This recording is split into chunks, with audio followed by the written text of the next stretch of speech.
ہاں، اولاد سے تو بندہ بے اولاد ہی اچھا ہے۔ نہیں، کل کو وہ اگر واپس آ جاتی ہے تو کیا سوتن نہیں ہوگی تمہاری بیٹی اس کی؟ سویرا بی بی اپنی مطلب کی بات کی تھی، کیا یامین اسے اپنائے گا؟ امارا نے بھی آگے سے سوال داغا، جس کا جواب خود سویرا بی بی کے پاس بھی نہ تھا۔ یہاں تو ایک رات باہر رہنے والی لڑکی کو کوئی نہیں اپناتا، تو وہ تو 3 سال سے غائب ہے، اور جو اب تک نہیں آئی وہ آگے کیا آئے گی؟ وہ ویسے بھی یامین کتنے ہوٹلز کا مالک ہے، اتنا پیسے والا ہے، اور کیا چاہیے؟ میرا تمہاری بہو بن جائے گی، اور یامین بھی طوبہ جیسی لڑکی کے پا کے خوش رہے گا۔ ہمارا اپنی کہے جا رہی تھی، جبکہ سویرا بی بی کے دماغ میں جھکڑ چل رہے تھے، اتنے ہوٹلز کا مالک، اور یہ سچ تھا کہ وہ واقعی اس وقت پیسوں میں کھیل رہا تھا۔ ایک وقت تھا جب علیزے اسے صرف اس لیے چھوڑ گئی تھی کہ یامین کے پاس اپنا کچھ نہیں، اور آج وہ کروڑوں کا مالک ہے، جبکہ ان کا اپنا بیٹا ایک وکیل۔ بس ان کے دل میں لالچ پھر سے جاگا تھا۔ یہ کیا ہے؟ اناشا نے حاذق کے سامنے اپنا ریزگنیشن لیٹر رکھا تھا۔ میں یہ جاب چھوڑ رہی ہوں، بنا حاذق کی طرف دیکھے سنجیدگی سے کہا۔ آنکھوں کے لال ڈورے رت جگہ کا پتہ دے رہے تھے۔ حاذق نے لیٹر اٹھا کے پڑھا اور ایک قہر کی نظر اناشا پہ ڈالی اور لیٹر پھاڑ دیا۔ اناشا حونکوں کی طرح حاذق کو دیکھے گئی۔ اس ہوٹل میں جاب شروع کرنے سے پہلے یہاں کے رولز لگتا ہے تم نے پڑھے نہیں؟ پیپر ویٹ کو گھماتے وہ پراسرار انداز میں بولا کہ کیا مطلب؟ اناشا کو کچھ ٹھیک نہ لگا تھا۔ تم یہ جاب 6 ماہ سے پہلے نہیں چھوڑ سکتی کسی صورت بھی، اور اگر چھوڑو گی تو رولز کے مطابق تمہیں 2 لاکھ جمع کروانے ہوں گے۔ اٹھ کے اس کے پاس آتا، وہ اس پر سور پھونک کے رہا تھا۔ ایسا نہیں لکھا تھا کانٹریکٹ میں۔ اناشا کو وہ کانٹریکٹ یاد آیا تھا۔ حلق تر کرتی وہ بولی، انٹر کام پہ مسٹر جمیل کو اندر بلایا۔ وہ انٹر کام کے پیپرز، کانٹریکٹ کے پیپرز منگوائے تھے، جنہیں پڑھ کر اناشا کے 14 طبق روشن ہو گئے تھے۔ وہ سب دھوکہ تھا، وہ جان گئی تھی حاذق اسے پھنسا رہا تھا۔ آپ صحیح نہیں کر رہے ہیں، آپ نے یہ جھوٹے پیپرز۔ لہجہ نم ہوا تھا۔ ہاں جانتا ہوں، لیکن تم پروف نہیں کر سکو گی، بہت پرسکون انداز میں کہا۔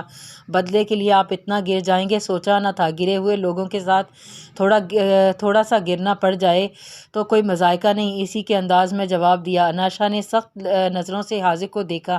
ٹھیک ہے، 6 ماہ کی بات ہی ہے نا، میں کروں گی، آپ کر لیں جو کرنا ہے، اپنی انا کی تسکین کے لیے۔ آپ کو جو مجھے تکلیف پہنچانی ہے پہنچا لیں، آپ کے اندر کے مرد کو سکون آ جائے گا۔ سکون کی بات تو تم کرو ہی مت۔ اناشا فردوس غصے سے اس کے پاس آتے اس کے بازو کو جھکڑے، دانت پیستے ہوئے بولا، میرا سکون برباد کر کے تم جس طرح تم سکون سے رہ رہی ہو، آئی سویر برباد نہ کر دیا تمہیں تو کہنا۔ اس کے لفظوں میں کتنا زہر بھرا تھا۔ اناشا تو بس دیکھتی رہ گئی۔ آج وہ ایک بار پھر حاذق سے مل رہی تھی۔ وہ صرف نفرت کرنا جانتا تھا۔ انٹرکام بجا تو نظروں کے حصار میں اسے لیے انٹرکام کی طرف بڑھا۔ سر، مس فروا آئی ہیں آپ سے ملنے۔ اوکے، بھیج دو، کہتے ساتھ ہی اناشا کی جانب مڑا۔ آؤٹ فرام مائی روم، سختی سے کہتا وہ اناشا کی انسلٹ کر گیا تھا۔ اتنے میں فروا اندر داخل ہوئی۔ ہائے حاذق، ہاؤ آر یو؟ بہت ماڈرن ڈریس اور انداز میں کہتی وہ حاذق کی جانب بڑھی تھی۔ حاذق سے گلے ملی۔ حاذق بھی اس سے مسکرا کے ملا۔ How are you dear? Wait a second.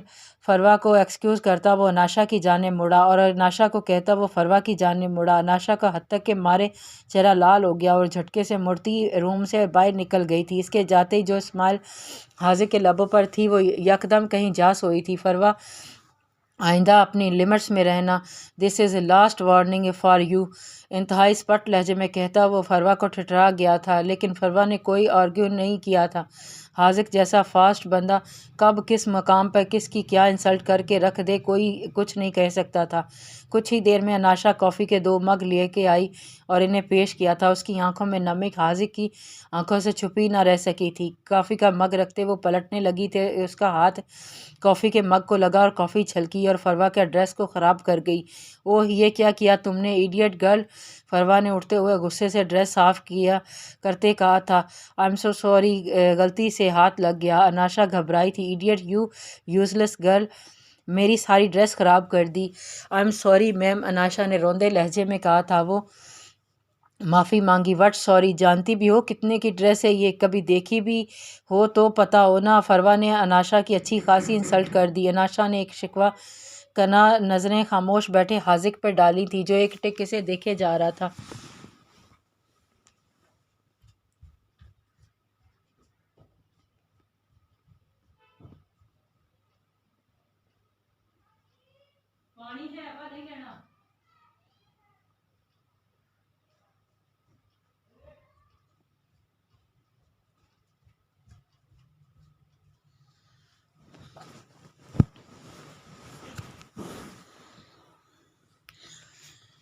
Sorry ایک بار پھر سے کہتے وہ پلٹی تھی، اندھی کہیں کی چیپ گرل۔ فروا نے دانت پیسے۔ فروا یہ جو چھوٹے لوگ ہوتے ہیں نا، ان کا کام ہی یہی ہوتا ہے، ان کے منہ نہیں لگنا چاہیے۔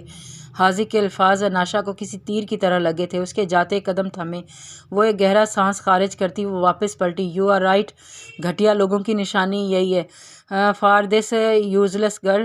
فروا نے بھی ٹیڑھے موڑے منہ بناتے ہوئے کہا تھا۔ ایک منٹ، اناشا کی غصے سے بھری آواز سنائی دی اور آگے بڑھتی وہ فروا کے پاس آئی اور ایک قہر آلود نظر حاذق پر ڈالی جو بنا کسی تاثرات کے ابھی بھی چیئر سے ٹیک لگائے اسے ہی دیکھ رہا تھا۔ پاس کا مگ اٹھایا اور جو کافی بچی تھی مگ میں وہ بھی فروا کے منہ پر زور سے اچھالی تھی۔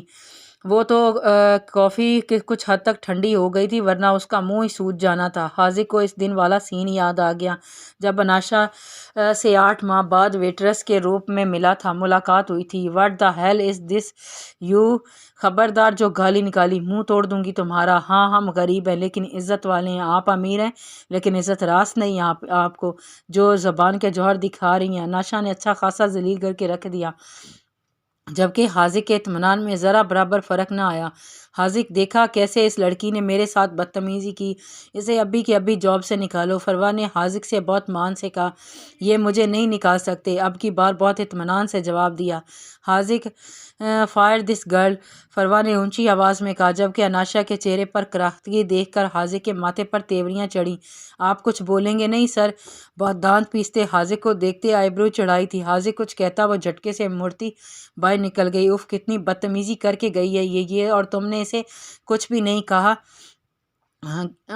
Even the world. فروا نے دکھ سے کہا تھا، تم اپنی زبان کو قابو میں رکھو، کچھ زیادہ ہی چلنے لگی ہے، آئندہ ایسی زبان استعمال کی نا تو اچھا نہیں ہوگا تمہارے لیے۔ Now just go. حاذق نے اپنا غصہ ضبط کرتے فروا کو ہی لتاڑ کے رکھ دیا تھا، وہ منہ بناتی ہوئی باہر نکل گئی تھی۔ Anasha Firdaus, welcome back to the war. ایک مسکراہٹ نے اس کے لبوں کا احاطہ کیا تھا، کوئی نہیں جانتا تھا اس کے دل و دماغ میں کیا چل رہا تھا۔ گھر لوٹا تو پتہ چلا کہ دادا جی گھر ہی نہیں ہیں، اسلام آباد نکل گئے۔ وہ یوں بھی اچانک کال ملائی، دوسری کال پہ فون ریسیو کر لیا۔ کیا ہے؟ ہاں بیٹا جی، جی بیٹا جی۔ دادا جی کی کھنکتی ہوئی آواز سنائی دی۔ یامین کے لبوں نے مسکراہٹ کو چھوا۔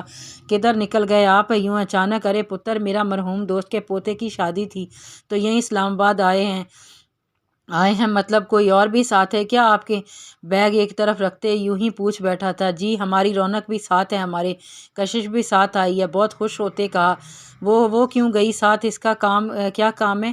یامین کو برا لگا۔ ارے پتر، ضد کر رہی تھی کہ یہاں کا اپنا ہوٹل دیکھنا ہے، ان کے بیٹے کی شادی یہیں ہے، اپنے التاج ہوٹل میں ہی ہے تو لے آ ساتھ۔ اچھا، تم فکر نہ کرو، ہم کل ہی نکل آئیں گے۔ صحیح ہے، اپنا خیال رکھنا، اللہ حافظ۔ فون بند ہو چکا تھا اور یامین موبائل کو گھور رہا تھا۔